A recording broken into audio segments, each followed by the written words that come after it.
Bismillahirrahmanirrahim. Assalamualaikum warahmatullahi wabarakatuh. Kembali lagi bersama Sipil Irigasi. Ya, pada video kali ini Anda akan membuat bagaimana cara menghitung debit banjir rencana dengan metode HSS Nakayasu, terus rasional dan Hasper. Baik, di sini kita coba pada metode Nakayasu. Di sini data-data yang diperlukan adalah data teman-teman atau pasukan irigasi yang belum melihat video perhitungan sebelumnya, silakan dilihat di playlist sebelumnya. Jadi sebelum menghitung HSS Nakayasu, jadi kita harus menghitung distribusi hujan jam-jaman dengan metode Mononobe. Jadi setelah itu kita baru bisa menghitung debit banjir rencana dengan metode Nakayasu, rasional dan Hasper atau metode lainnya. Sini datanya adalah data luas dari catchment area, terus panjang sungai, terus RO nilai ini. Juga kita lihat di sini satuan kedalaman hujan milimeter. Terus koefisien pengaliran nilai C atau koefisien C-nya, terus alfa. Di sini alfanya mungkin berkisaran di antara, di sini kita lihat di sini 1,5 sampai 3. Jadi di sini ambil 3 aja ya. Terus ini adalah rumus untuk mencari ini nanti seperti ini lengkungnya atau hidrograf satuan sintetisnya. Jadi di sini ini adalah rumus untuk menghitung waktu konsentrasi hujan, itu atau TG. Ini sebetulnya adalah jam. Jadi rumusnya TG sama dengan 0,21 dikali L 0,7. Jadi di sini kalau dia sungainya tidak sampai 15 kilo atau kecil dari 15 kilo, jadi kita menggunakan rumus yang ini. Kalau di atas atau lebih dari 15 kilo, berarti rumusnya adalah rumus yang ini ya. TG sama dengan 0,4 ditambah 0,058 kali L. Terus kita lanjutkan untuk rumus TR, menghitung satuan waktu dari curah hujan, adalah rumusnya 0,75 dikali TG. Terus menghitung waktu puncak atau TP, TP sama dengan TG ditambah 0,8 dikali TR. Ini hasilnya. Jadi untuk bagi pasukan irigasi yang mau perhitungannya dari dasar, silakan klik link di bio atau di deskripsi ini. Itu Anda jelaskan dari data curah hujannya sampai ke perhitungan debit banjirnya. Terus kita lanjutkan menghitung debit puncak. Ini adalah rumus dari KIP-nya. KIP-nya bisa menggunakan rumus A dikali RO dibagi 3,6 dikali 0,3 TP ditambah T 0,3. Juga rumus yang ini karena sudah digabungkan jadi seperti ini untuk rumus misalnya. Jadi dapat hasil segini. Terus kita pisahkan sesuai dengan lengkung naik, lengkung turun tahap 1, tahap 2, tahap 3. Jadi di sini yang pertama itu kita beri kodenya QA itu QP dikali T per TP pangkat 2,4. Jadi ini kita beri denominasi ya dari awal terus sampai akhir. Terus ini dari 0 terus ke akhirnya 2 itu di sini diambilnya 2,2 jam. Terus itu juga di sini nanti ini TP ditambah T03 jadi 4, jadi dapatnya 6. Dari nilai yang ini kita pindahkan ke sini. Ini adalah waktunya ya. Yang kita asumsikan jadi 60 jam. Jadi ini rumus dari yang tadi yang QA nih. QA sama dengan QP dikali T kecil per TP pangkat 2,4. Jadi dapat hasilnya segini. Juga dengan yang ini. Berarti kita ambil sampai 2 ya. 0, 1 pada 0 atau pada awal hujan sampai ke hujan pada jam kedua. Misalnya sudah mulai jam 10. Jadi berarti ini pada jam 12. Terus diperoleh hasilnya segini dengan rumus yang ini. Terus untuk yang QD1 Ya, jadi kita ambil sini dari 3 sampai 6 ya. Ini kodenya. Jadi hasilnya dengan rumus yang ini juga sampai ke yang ini, yang ke-6. Terus boleh kita tarik aja nih. Dari 3 sampai 6 kita tarik aja ke bawah. Juga yang sekarang kita masuk ke QD2. QD2 nya seperti ini. Rumusnya adalah QP dikali 0,3 pangkat T kurang TP, atau lebih jelasnya silakan lihat di video ini. Terus ini berarti dari jam 7 misalnya 7 sampai ke jam 13. Berarti ini diasumsikan apabila hujannya mulai dari jam 12 malam atau jam 00. Ini 13 jam. Jadi sini QD2 nya seperti ini rumusnya. Terus kita tarik aja ke bawah sampai ke jam 13. Terus untuk yang keempatnya QD3 dari jam 14 ke jam 60. Itu juga rumusnya pakai yang ini. Yang ini QP sama dikali 0,3 bla bla bla bla. Terus itu juga kita tarik aja ke bawah. Setelah dapat hasil yang ini, baru kita masukkan curah hujannya pada periode ulang 2 tahun, 5 tahun, 10 tahun, 25 tahun, 50 dan 100 tahun. Di sini yang dicontohkan pada periode ulang 2 tahun. Terus ini di sini ini nilai yang tadi ya, nilai yang kita masukkan pada data yang ini. Yang ini. Terus kita lihat di sini ini nilai di pada sheet sebelumnya.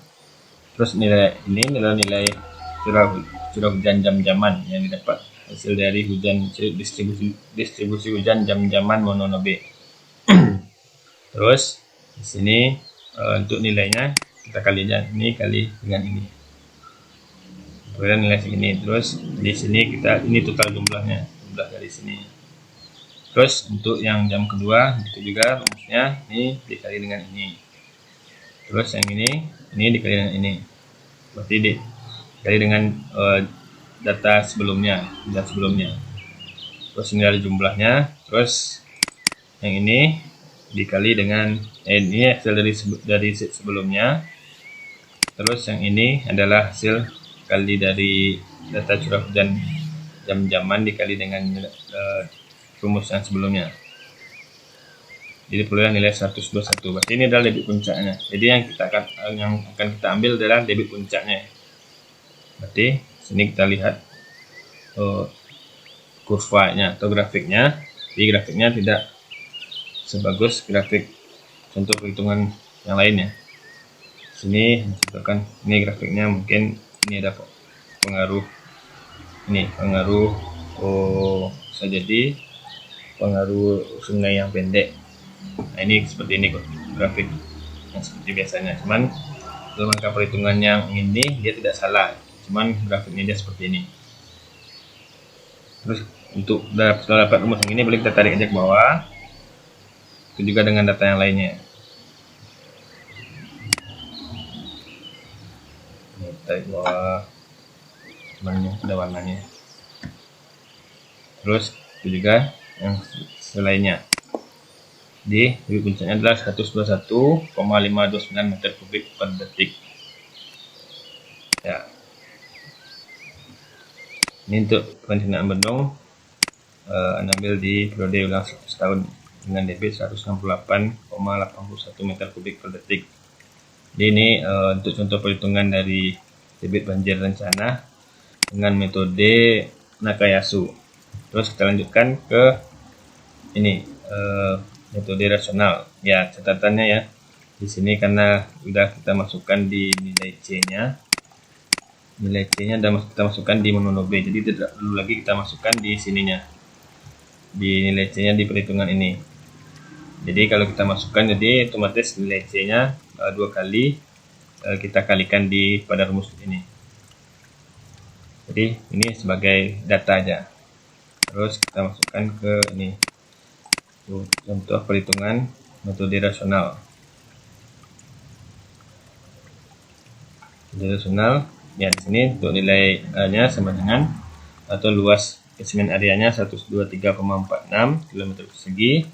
Ini adalah panjang sungainya, yaitu 14,8 km, dijadikan ke satuannya meter. Jadi 14.800 meter. Ini kemiringan dasar sungainya. Ya, rumusnya elevasi hulu dikurang elevasi hilir dibagi panjang sungai. Jadi mungkin ini adalah elevasi hulunya 900, elevasi hilirnya 90. Jadi dibagi dengan 14.800. Jadi formula nilai S-nya segini. Ya, terus kita masukkan. Ini masih menggunakan rumus KT ya. Atau bisa juga kita di sini kita menggunakan langsung aja ini data yang log SNTP3 sebelumnya. Ini untuk ya biar kelihatan datanya dari mana. Terus kita masukkan aja sini langsung. Ini luasnya. Terus ini adalah TC-nya. TC-nya kita menggunakan ini kit pitch ya. Jadi ini adalah rumusnya 0,87 dikali L pangkat 2 terus dibagi dengan 1000 dikali S pangkat 0,385. Ini ada juga referensi lain. Jadi juga dia menggunakan rumusnya seperti ini. Jadi di sini kelihatan perbedaannya hanya sedikit saja. Jadi kita pakai aja rumus DC yang menggunakan kit pitch. Ini mungkin sama-sama kit pitch, cuman pada satuannya berbeda. Nilai I-nya, ini rumus I-nya di sini. Jadi intensitasnya nilai XT dibagi 24. Ini rumus mononobi juga nih. Dikali 24 dibagi TC dipangkatkan 2/3. Terus nilai Q-nya sini ya. Di sini untuk nilai C-nya masih kita masukkan. Coba kita hapus saja C-nya.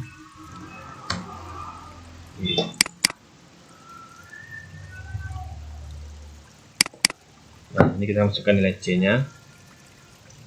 Ya, kenapa kita masukkan nilai C-nya? Karena di sini data I-nya tidak kita masukkan dari mononobe sebelumnya. Jadi kita memakai rumus yang di sini aja. Ini adalah rumus ini adalah debit yang diperoleh dengan metode rasional. Jadi kalau kita pakai Q100 jadi 362,7385. Jadi untuk rumus metode rasional ini tidak cocok kita gunakan untuk atau pada catchment area yang luas. Di sini untuk metode rasional ini disarankan hanya untuk menghitung drainase. Terus untuk asper, ya asper ini hanya untuk perbedaan aja atau perbandingan aja ya. Jadi kalau ingin lihat lebih jelasnya, silakan dicoba untuk mencari nilai metode banjir dengan menggunakan Hasper. Nah, kalau kita lihat di sini data debitnya terlalu besar sama dengan rasional. Jadi untuk perhitungan selanjutnya anak akan menggunakan metode HSS Nakayasu. Jadi bagi teman-teman yang mau perhitungan Excelnya, silakan klik link di bio atau di deskripsi, atau bisa juga di DM. Bila video ini bermanfaat, jangan lupa di subscribe, di follow, dan di share ke teman-temannya agar ilmu ini terus mengalir dan bisa diketahui oleh teman-temannya. Nah, sudahi dengan Assalamualaikum warahmatullahi wabarakatuh.